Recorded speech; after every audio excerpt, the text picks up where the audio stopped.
Ito po yung ina-activate ko na X-Max. Bali nandito po yung battery niya. Yan. Babuksan niyo po itong cover na to. Ito makikita niyo. Bali yung pagtanggal nito, pababa. Ayun yun, no? Yung butas. Ayan, nakashoot siya doon. Tapos pababa. Nasa pagbalik, ganun lang. Ayan, ang positive negative lang naman yung ilalagay niya rito. Hindi na kayo magkakamali kasi ito yung pula. Tapos ito yung ground niya. Ito nga pala yung negative niya sa ilalim. Hatakan nyo lang. Ayan. Ayan, ganyan nakalagay. Okay. Tapos yung susi niya, para mabuksan yung compartment nandito sa ilalim. Ayan. Ayan.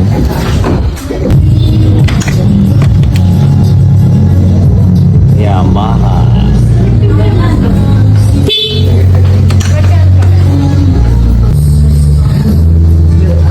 Ito nga lang tatanggalin mo para malagyan nyo sa loob. Ito.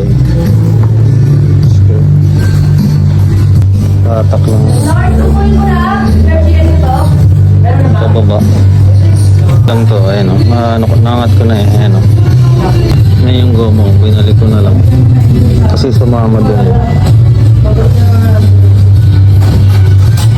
Ito yung sa diagnostic tool. Dito siya nakalagay. Oh. Ayan, dito siya nakalagay. Ito yung goma na dalagyan natin. Goma ito yung tornilyo niya. 4mm din.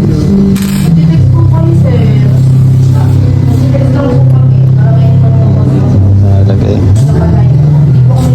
Dahil pag inigpitan to, lulubo, maglalak na.